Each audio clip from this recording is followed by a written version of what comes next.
Hi అండి. నా ఊపిరి నీవే సఖియ పార్ట్ 106. చివరకు అసోసియేట్ డైరెక్టర్ పదవి కోసం జరుగుతున్న ఈ పోటీ ఎవరికి ఎక్కువ డబ్బున్న స్నేహితులు ఉన్నారనే పోటీలో అనిపించడం మొదలైంది. ఈ రెండు విషయాల్లో గెలిచిన వారికి ఎక్కువ అవకాశాలు ఉంటాయి. ఇంకా షాపులో అసలు అమ్మకాలతో దీనికి సంబంధం లేదు. తను ఈ పోటీలో వెనకబడిపోతుందని అంజలికి ఒక గుణపాఠంలో తెలిసొచ్చింది. 5 ఏళ్లుగా విదేశాల్లో ఉండటంతో పాత స్నేహితులతో బంధువులతో ఇప్పుడు తనకి ఎలాంటి పరిచయాలు లేవు. పుండి మీద కారం చెల్లినట్టు ఒకవేళ వాళ్ళు ఎవరైనా దొరికినా ఇంత ఖరీదైన నగలు కొనగలిగే స్తోమత వారికి ఉండకపోవచ్చు. ఆమె మేనేజర్ ఆఫీస్ లో కూర్చుని వివిధ మార్కెటింగ్ వ్యూహాలను పరిశీలిస్తూ నిట్టూర్చింది. వాటిలో చాలా వరకు తనకు పనికిరానివని ఆమె తేల్చుకుంది. అంతలోనే సౌందర్య నగల షాప్ బయట 6 కార్లు వచ్చి ఆగాయి.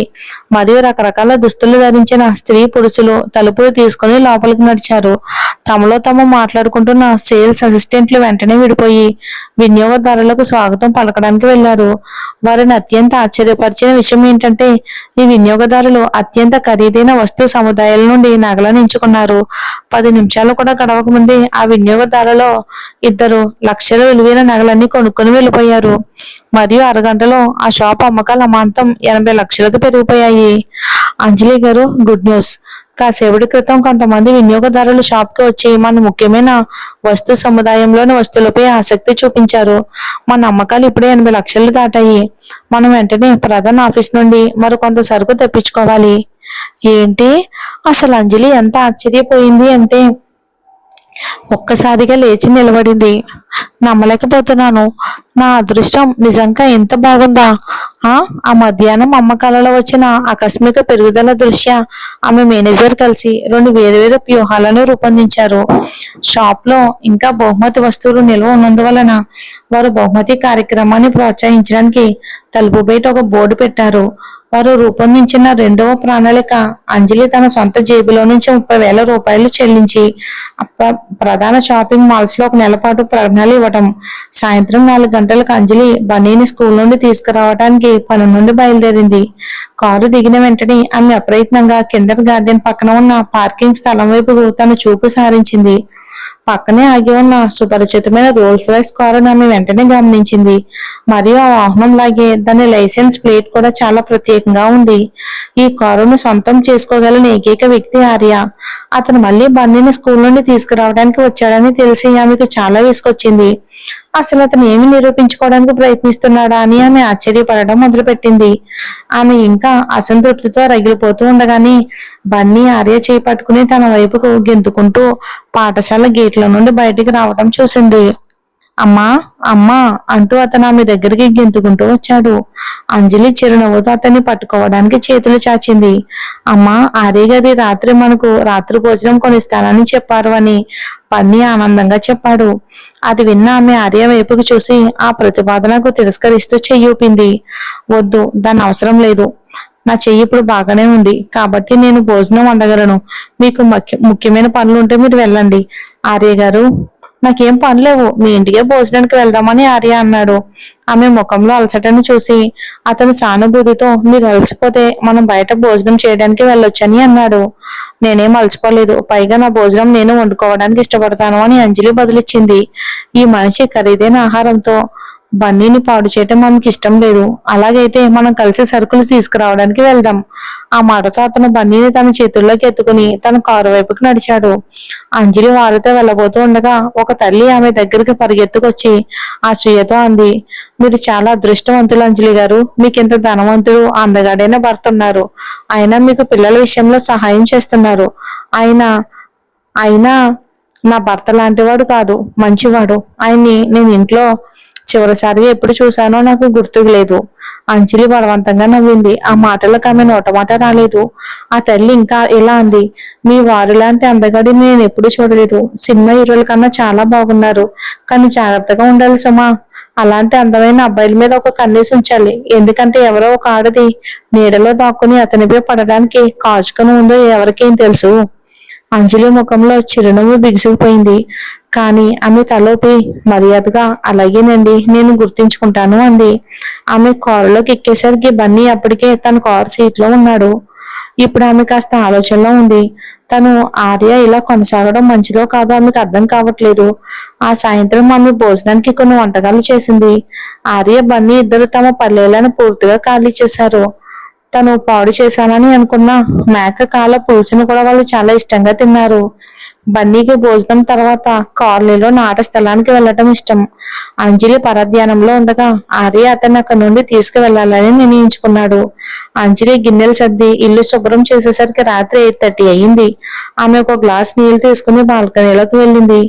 కానీ ఆ నీళ్లు గొంతు దిగుతూ ఉండగా అప్పుడే ఆమెకి ఎంతో విసుగుతో ఒక విషయం గుర్తొచ్చింది. తను తాగుతున్నది కాసేపటి క్రితం ఆర్య వాడిన అదే గ్లాస్ లో నుంచి అని.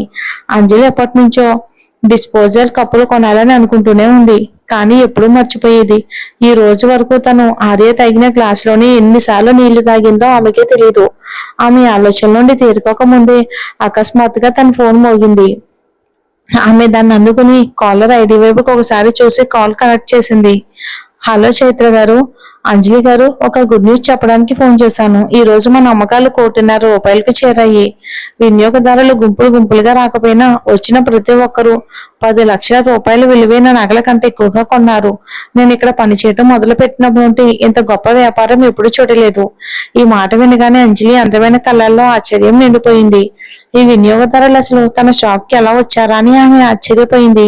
తన స్నేహితులు గాని కుటుంబం కానీ మద్దతు కోసం అడగలేదని ఆమెకు ఖచ్చితంగా తెలుసు. ఇంకా షాప్ గురించి ఉత్పత్తుల గురించి ప్రకటనలు కూడా ఇవ్వలేదు. బహుశా వీళ్ళంతా యాదృచ్ఛికంగా షాప్ కు వచ్చిన వినియోగదారుల పరిస్థితి ఇలా మారటంతో ఆమె ఎంత సంతోషించిందో చెప్పనవసరం లేదు. విధి తన పట్ల దయగా ఉందని అనుకోవాలి అనుకుంది. రాత్రి చల్లగాలి వీస్తున్నప్పుడు ఆమెకు అకస్మాత్తుగా తాము చివరి రోజుల్లో ఉన్నామని గుర్తొచ్చింది. తను ఆగస్టులో ఈ దేశానికి తిరిగి వచ్చిందని, కనురెప్ప పాటులో నవంబర్ కూడా దగ్గర పడిందని అనుకుంది.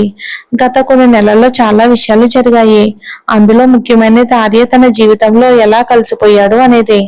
ఎవరూ ఊహించిన తుఫాన్లో అతను ఎలాంటి హెచ్చరిక లేకుండా తన జీవితంలోకి వచ్చాడు. మరియు అతను ఎంత పంతంగా ఉండేవాడంటే ఆమె నుండి వచ్చే తిరస్కరణను అసలు సహించడు. అతని విషయంలో బహుశా అత్యంత విసుగు పుట్టించే విషయం ఏంటంటే అతను తనని అగ్ని జ్వాలలో దహించుకుపోతున్నట్టు అనిపించేలా చేయగలడు. అయినా ఆమెకు అసలు ఇబ్బందిగా అనిపించదు. అతను తనతో ఆ పనులన్నీ చేయాలని ఆమె కోరుకుంది. ఇక తన చర్మం కిందకి పాకి తనను పూర్తిగా తినేయాలని కోరుకుంది. ఒక అబ్బాయి స్పర్శ కోసం నేను నిజంగా ఎంతగా ఆరాటపడుతున్నానా? వాళ్ళిద్దరూ ఒంటరిగా ఉన్నప్పుడు తన ఒంటరితనం వల్లే తనకి అలాంటి అద్భుతమైన కోరికలు కలుగుతున్నాయా అని ఆమె ఆలోచించడం మొదలుపెట్టింది. మరియు వేరే అబ్బాయితో ఉన్నప్పుడు కూడా అలాగే అనిపిస్తుందా అని తనను తను ప్రశ్నించుకుంది. అదే నిజమైతే అది కేవలం తన ఒంటరితనాన్ని మాత్రమే చూపిస్తుంది. దీనికి ఆర్య ఆకర్షణతో ఎలాంటి సంబంధం లేదని అర్థం. ఈ ఆలోచన రాగానే ఆమెకు అకస్మాత్తుగా తనకు నచ్చిన ఒక మంచి అబ్బాయిని వెతికి అతనితో కేవలం స్నేహపూర్వకమైన సరదా సంబంధం పెట్టుకోవాలని స్ఫూర్తి కలిగింది. ఆర్య తనపై చూపిస్తున్న ప్రభావం నుండి దృష్టి మార్చడానికి అది సరిపోతుంది. అలా చేస్తే తను మెలకుగా ఉన్న ప్రతి క్షణం ఆ మనిషి గురించి ఆలోచిస్తూ గడపాల్సిన అవసరం ఉండదు. ఎప్పటికైనా తను అతనిపై అతిగా పడిపోతున్నానేమోనని ఆమె ఇప్పటికే భయపడింది. రాత్రి సుమారు 9 గంటల సమయంలో ఆర్య బన్నీని వెంట పెట్టుకుని అపార్ట్మెంట్ కి తిరిగి వచ్చాడు. ఆ చిన్నపిల్లాడు అప్పటికి చెమటతో తడిచిపోయాడు. కానీ అతను ఆటలో పూర్తిగా లీనమైపోయినట్టు స్పష్టంగా తెలుస్తుంది. ఎందుకంటే అతను ఆర్య వైపుకు సీరియస్ గా చూస్తూ, ఆర్య గారు, మీరు రేపు మళ్ళీ నన్ను ఆట స్థలానికి తీసుకువెళ్ళాలి. నేను కోతుకొమ్మచ్చి ఆడి రాడ్లు ఎక్కాలి అన్నాడు. తప్పకుండా తీసుకువెళ్తాను అని ఆర్య సున్నితమైన చిరునవ్వుతో చెప్పాడు బన్నీతో. అంజలి వాళ్ళ దగ్గరికి నడిచి వచ్చి, బన్నీ, నువ్వు ప్రతిరోజు ఆర్య గారిని నీతో ఆడుకోవడానికి రమ్మనకూడదు. ఆయన చాలా బిజీగా ఉంటారు. ఆయన సమయాన్ని మనం తీసుకోవటం సరికాదు, సరేనా అని అంది. ఆమె ఆ మాట అనగానే తన వైపుకు ఒక పదునైన చూపు విసరబడ్డాన్ని ఆమె గమనించింది. ఆర్య సున్నితమైన మనస్తత్వం కలవాడు. ఆమె మాటలను అస్పష్టంగా ఉంచినా అతను దాన్ని వెనుక ఉన్న అర్థాన్ని పసిగట్టాడు. ఆమె అతన్ని బన్నీకి మరీ దగ్గర అవ్వకుండా ఆపడానికి ప్రయత్నిస్తుంది. నిజమా? అయితే సరే, బన్నీ విధేయతతో తలూపుతూ జవాబిచ్చాడు.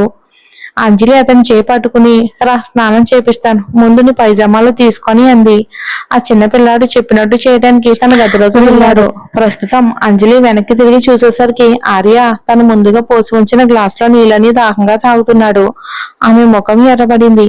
అతను నీళ్ళ తరచుగా వస్తూ ఉంటే అతని కోసం ఒక మగ్గు కొనాలని నిర్ణయించుకుంది.